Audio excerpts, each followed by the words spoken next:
Tonight on Politicat, we are live in Milwaukee for the Democratic debate between former Secretary of State Hillary Clinton and Senator Bernie Sanders. We're going to take a look back in New Hampshire and the landslide victories there on both sides of the aisle, and we'll have a quick, brief look at what's happening moving forward in Nevada and South Carolina. It's Politicat, it's live, it's right now.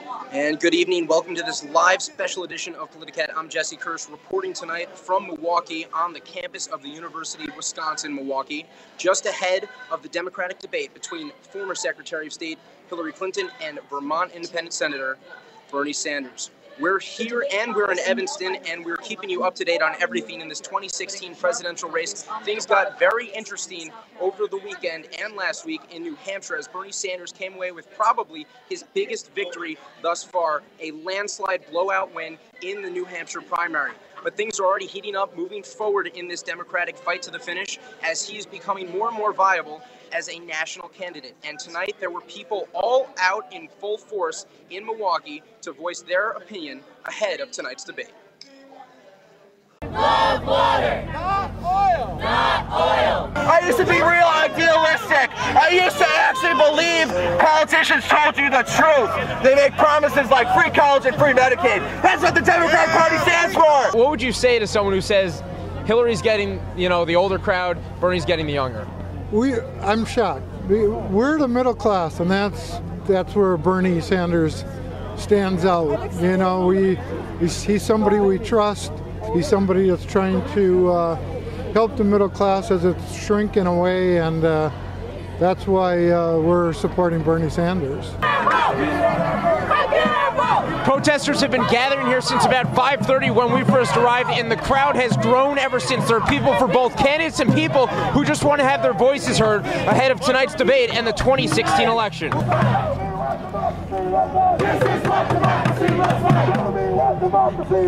We had 5 for 15 workers have been following candidates all across the country. We had the first time ever strikes in Iowa before the primary. We had the first time ever strikes in New Hampshire with fast food workers. We had fast food workers on strike in Charleston along with home care workers and child care workers. They want two things: $15 in a union. They don't care if you're Democrat or Republican, or if you're running for dog catcher or you're running for president. They're going to support the candidate that supports the 64 million people in this country that make less than $15 and are living in poverty. After we were outside with the protesters in about 20-degree weather, a group of the Fight for 15 protesters made their way into the media area, actually pushing through some of the security. So we have footage of that. We'll get it to you at a later time, but we just want to keep you up to date that the protesters are really trying to make their voices heard tonight. Now I want to bring in NNN's political analyst and former president of the College Democrats at Northwestern, Quentin Howbrunner. And Quentin, this is starting to shape up to be a very interesting race between these two candidates. It certainly is. And when we take a look at a couple of the things that have stood out this week, right off the top today, former Secretary Clinton getting the endorsement of the Congressional Black Caucus, that doesn't mean that the fight for the minority vote is anywhere near being over, is it? It certainly isn't, but it doesn't change the fact that Hillary Clinton has sort of built up a firewall with a lot of non-white voters that, Senator Sanders has had a lot of success reaching out to the core of his base, which is wealthy white liberals. And while that's very, very powerful and helps you in states like Iowa, like New Hampshire, it's not going to swing it in South Carolina. It's not going to be enough in Nevada. It's not going to be enough in the Super Tuesday states. And so he's definitely quite desperate to reach out to voters beyond that core that's carried him so far. And we talk about how the voting blocks have been splitting so far. Everyone's talking about the youth vote going to Senator Sanders, but we also, you just saw a minute ago, there are people who are well out of that youth vote range voting for Senator Sanders, and vice versa for former Secretary Clinton. So is there any way to actually break down the way these voting trends are going, especially when you take a look at an independent in the race for the Democratic nomination? There still is, and while it's not quite as simple as a lot of people say, it doesn't change the fact that Senator Sanders has had incredible success with young voters, even more than Barack Obama did, if you can believe it, in 2008. Likewise, Senator Clinton has been polling ahead of Senator Sanders, Secretary Clinton has been polling ahead of Senator Sanders by an immense margin for minority voters, for a lot of poorer voters. And while it's going to be breaking down very, very differently than 2008 did, it nonetheless looks like this race will once again pit two factions of the Democratic Party against each other. I want to take you to Tuesday's vote in New Hampshire. It was not a surprise that Senator Sanders came away with the win. They were calling it basically as soon as the polls closed. That wasn't a surprise. Does that mean that Secretary Clinton can just shrug that off? It sounds like the establishment and a lot of the top donors and other advocates within the Democratic organization are still trying to push her to kind of reinvigorate her campaign. Well, the big problem is that, on one hand, certainly she can, for the most part, write off the results of last Tuesday. She lost New Hampshire, but everyone knew she was going to lose New Hampshire, and so the fact that she lost the state shouldn't be a huge blow to the campaign. However, the fact that she was in a position where she could give up New Hampshire, and she says, well, Senator Sanders is, representing Vermont in Congress. He's right next door. They've known him for a long time. It doesn't change the fact that this is the state that resuscitated her campaign in 2008.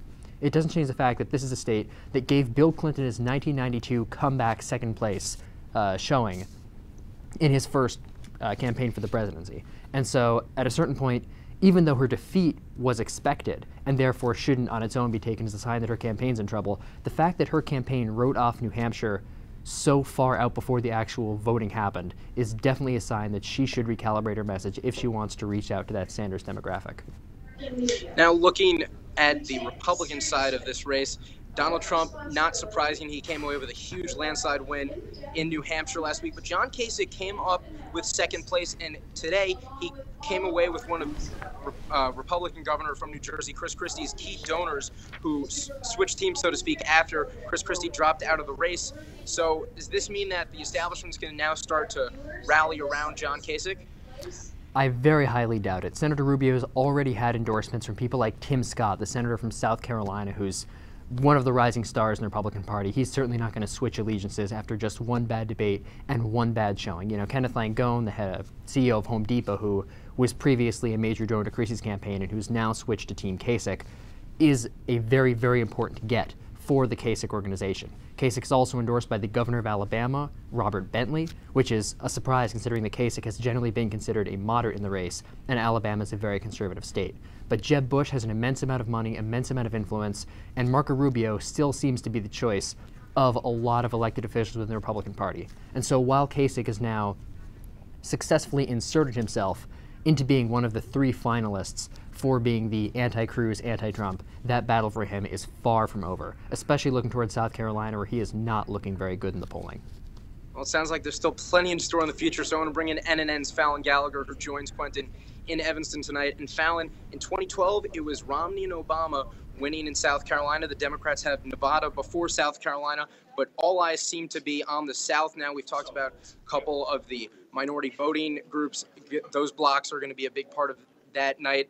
There seems to be a lot in store in the near future. Thanks, Jesse. With a Democratic debate in Wisconsin tonight, the spotlight is on Hillary and Bernie as they prepare for the typically lower stakes Nevada caucus. After Hillary's slight victory in Iowa and overwhelming defeat in New Hampshire, what can we expect looking forward to Nevada? Well, one of the interesting things to me is that Nevada has been considered such a lower tier state, that it's Iowa, New Hampshire, and South Carolina that get the focus as the early states, even though Nevada's the only one of those three states with a large Hispanic population, even though Nevada is a second caucus state, while New Hampshire and South Carolina are both primary states. And as such, I've personally been a little bit confused why Nevada is generally considered to be of less importance. And I think that if Senator Sanders wants to continue his momentum, knowing that he's probably not going to do well in South Carolina, at least if I were in his campaign, I would advise play in Nevada, play hard. As a caucus state, it rewards enthusiasm, it rewards organization, and it rewards energy with the volunteers you have. And I think all of those three things are ones that Senator Sanders' campaign has been able to do very, very well on so far. Like Bernie, Donald Trump also did considerably well in the New Hampshire with 35.3% of the vote, a considerable margin compared to runner-up John Kasich's 15.8%. What do you think this victory will do for his campaign? Well, I think this means that Donald Trump, as much as so many people did not want to admit it, is for real. After underperforming his polling in Iowa, there were, rumors that this was it, that the Trump campaign was all sound and very little actual effect. And what we've seen in New Hampshire is no, that while Iowa was the result of a bad ground game and of probably skipping that debate right beforehand, Winning 35% of the vote in New Hampshire is a big, big deal. He won by a margin of nearly 20%. He over doubled John Kasich's results. And so it's official that the Republican Party needs to look at Donald Trump as, if not the presumptive nominee, at least as the undisputed frontrunner for the nomination. But Marco Rubio didn't excel in New Hampshire. After criticism of his nearly robotic debate performances, Rubio defensively turned to a well-rehearsed argument about President Obama's liberal agenda during Saturday night's debate, resulting in a fall to 5th place. Does Rubio still stand a chance at being the frontrunner in this race? I think that we do need to dismiss this fiction that Marco Rubio knows what he's doing. In a lot of ways, Marco Rubio has no idea what he's doing. He was anointed as the Republican sort of savior, literally in the words of Time magazine. A lot of the Republican establishment rallied around his campaign the moment he had an unexpectedly good third place finish in Iowa. But the fact is that Marco Rubio has a long, long way to go to get Jeb Bush and John Kasich out of the race, and it's not clear that he'll be able to do that. Well, Rubio still is in the race, which is more than we can say about the other GOP hopefuls. Both Chris Christie and Carly Fiorina announced the suspension of their campaigns, but this February, what is that going to do for the primaries? Well, it means the establishment vote is a little bit, there are fewer people to choose from. Well, I guess we'll see how the candidates fare as they head to the South for the South Carolina caucus on February 23rd. Back to you, Jesse.